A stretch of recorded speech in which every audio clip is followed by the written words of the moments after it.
Welcome to The Explainer. Okay, let's talk about one of the toughest problems in heart medicine. Imagine an artery in your heart that isn't just a little bit clogged, it's 100% block solid, and it's been that way for months. Today, we're diving into a really fascinating and honestly pretty controversial new technique for clearing these exact blockages. It's a story that pits elegant, simple flow against old-school brute force. So first off, what exactly are we dealing with?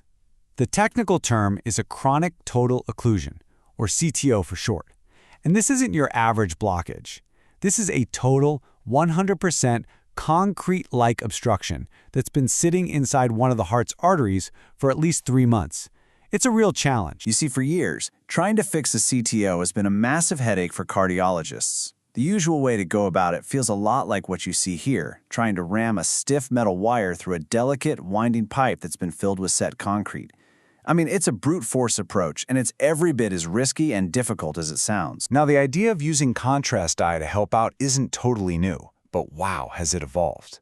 It really started back in 2008 with a pretty aggressive method that, yeah, works sometimes, but it also caused a lot of damage to the artery. Then, by 2016, things got a lot more refined with something called the Carlino technique. This was a much gentler injection, and it was only used as a last-ditch bailout when nothing else was working. And that brings us to today, and a completely different way of thinking. But here's the thing. A big study in 2023 kind of put a spotlight on the problem with that bailout approach. It showed that, yeah, doctors were saving this technique for the absolute hardest cases, but the success rate was lower. And look at the complications. The rate of perforations, of tearing the artery, was more than double. That data was a huge red flag that something better was needed. So all of that really set the stage for this new philosophy. It's a technique called hydrodynamic recanalization, or HDR, and it basically flips the old script completely on its head. The whole idea, the big shift, is captured in this one phrase: from force to flow. Instead of pushing and forcing a wire, the idea is to go contrast first. You let the liquid dye itself find the path of least resistance. You're working with the physics of the fluid, not fighting against the blockage. So how does it actually work? Well, it's almost deceptively simple. First, a wire just barely pokes the top of that hardened blockage. Then, the doctor gently injects a super tiny amount of contrast dye. We're talking less than half a milliliter. Then they just watch. They watch where the fluid goes because it'll naturally find the softest channels in the plaque. It literally draws a roadmap for them. And then all they have to do is slide a really soft, flexible wire right down that path. And listen, they didn't test this on the easy stuff. No way. The very first human study was done on incredibly difficult blockages. I mean, 80% of them were heavily calcified. Most had tricky entry points. These were the exact kind of cases that give traditional methods a really hard time. And the results? Honestly, they were jaw-dropping. In those first 45 procedures that were part of the study, the success rate was a perfect 100%. Every single time, they got through the blockage. And if that wasn't stunning enough, get this. There were 0 complications, not one. No torn arteries, no major problems. You've got a perfect success rate with perfect safety in the highest-risk patients. That is the kind of result that makes an entire medical field just stop and stare. So for the people who developed this, it's pretty simple. The results prove the theory works. Their motto, as one of the authors put it, is just trust the contrast. The idea is that you don't have to force anything.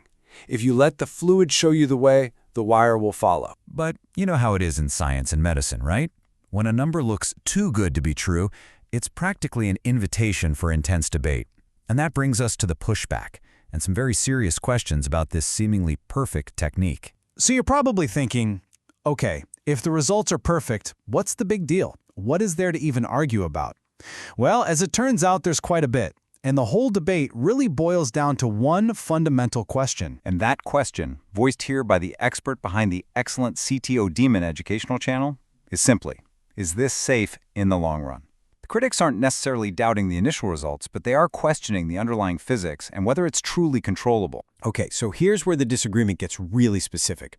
The technique's supporters show you these ideal pathways for the contrast. It stains the plaque, or it finds the right channel. But the critics are saying, hold on, you're missing two really dangerous possibilities here. They're worried about the contrast creating a long internal bruise that blocks the vessel, or even worse, tearing a hole straight through the artery wall. And this is where the math gets kinda scary. Critics did the calculation. That tiny half milliliter of dye, which sounds like nothing, if it happens to go the wrong way and gets inside the wall of a standard artery, it could create an internal blockage almost 3 inches long. All of a sudden, that tiny drop of fluid doesn't seem so harmless anymore. So this all boils down to a few key worries. Was that first study a little too perfect because the cases were hand-picked? That's selection bias. Then there's the question of control. You can steer wire, but can you really steer a fluid under pressure? And what about skills? If this easy method becomes popular, will doctors lose the crucial hard-won skills for the other 99% of cases?